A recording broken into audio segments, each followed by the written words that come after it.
Hi everyone, Dr. Remy and Dr. Peg Martinez from Pain Free and Fit. Today we're going to be going over what to watch out for with your degenerative disc disease in the classic yoga down dog pose.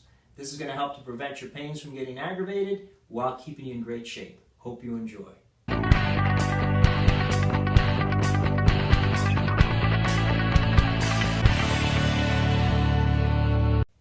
So down dog is one of the most common yoga poses that's going to aggravate degenerative discs. Many of my patients come in, they have herniated discs, they have aggravated degenerative discs because they're flexing or bending their spine too much while attempting the down dog pose. Many of the times it has to do with an asymmetry in their alignment between their pelvis and their ribs, tight hamstring muscles, etc. We're going to go over those topics and teach you how to be careful about how you do your down dog so you don't hurt yourself today.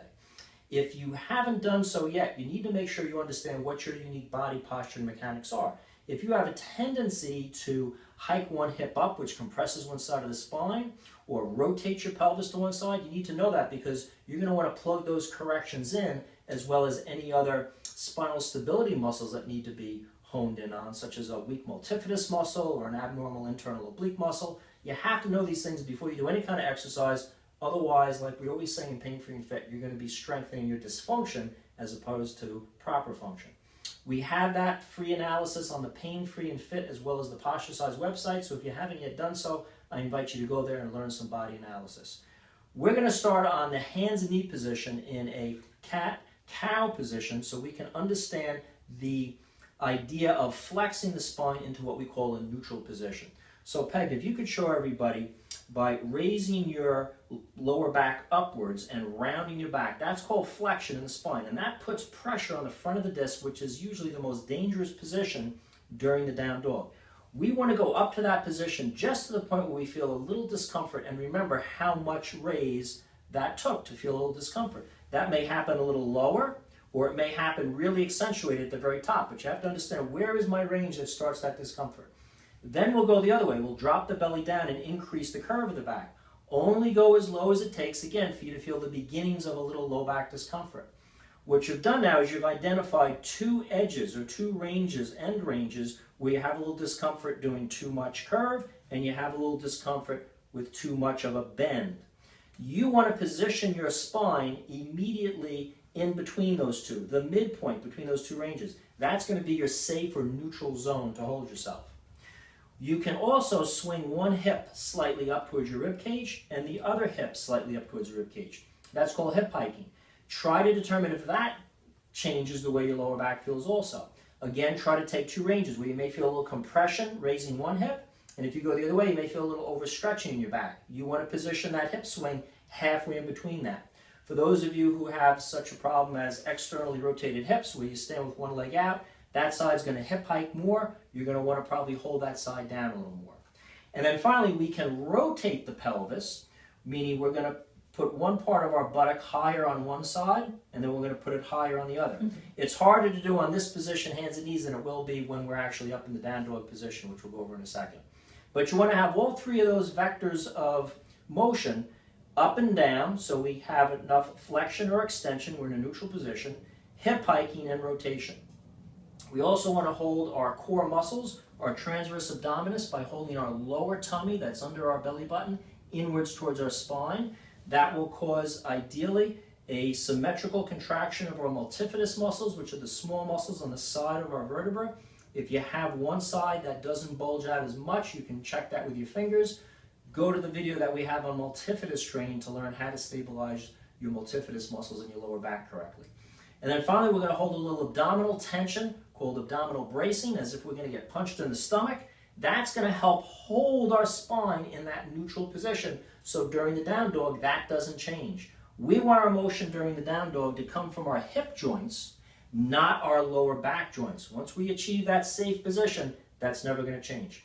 Peg, would you like to show everybody, once you've practiced that in that position, how to implement that up as you raise up? So from cat-cow, we're going to transition to down dog. So I'm going to tuck the toes if they're not tucked already. I'm going to sit back, lengthen my side body, nice long arms, good contact with my hands, press into my palms, and then I'm going to think about inflating or fluffing up my hips. Now this is where the trouble begins. People go, oh, you're supposed to straighten your legs in down dog, and they round the back and they come forward because they think that's where they need to be. But I just lost my neutral spine. So if you just bend your knees, push with your hands, and now be playful in your pelvis. So I'm going to do my cat-cow from here. I'm going to round the back, and then I'm going to arch the back. And I had to be somewhere in between. So here's a roundy back and an archy back. So I'm going to lengthen that tailbone. There's my neutral spine. From here, I can now find my downward dog by growing those leg bones long. Now, if your hamstrings are tight, classic what you see, people might find that neutral spine, and as soon as they think, oh, I'm going to straighten my legs, they round the back and come forward. And there's the pain and the disc compression. You've lost that safe neutral spine. So better to have the heels come up, the knees slightly bent, and have that neutral spine. Another thing that happens, if you start to straighten those legs and come forward, there's a lot of pressure put onto the shoulders, and a lot of beginners complain that it's so much weight on their shoulders. Well, if they just bend their knees and get the weight back, find that neutral spine, they're going to find so much more comfort in the shoulders, and it also frees up the neck, and it's much safer for the low back. Peg also mentioned the fact that most people have a favorite leg to hold a little forward, a foot to be more forward than another, and how that creates hip hiking and a problem in the lower back. So another common, you'll see that the pelvis will shift side to side, and it's very common, you'll see one foot slightly in front of the other.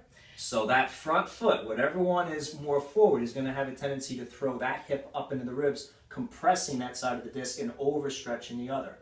So it's kind of hard when you're looking back at your feet to see where you are. So I'll actually have to walk in and look, because sometimes you can't notice that the foot's in front from that viewpoint. So you get the feet level, and then you can come back. Notice how she kept the neutral spine as she made that walk also. Again, we want all the motion to be coming from the hip joint turning, not the lower back bending once you've found neutral. So be playful, but also be kind to your back, and realize that it's okay to have your knees bent in downward dog. And as time goes on and you increase in hamstring flexibility and calf flexibility, the whole posterior chain is being stretched here, you will be able to get your legs further back and heels further down. But this takes time. Rome wasn't built in a day, and spinal and lower extremity flexibility wasn't either.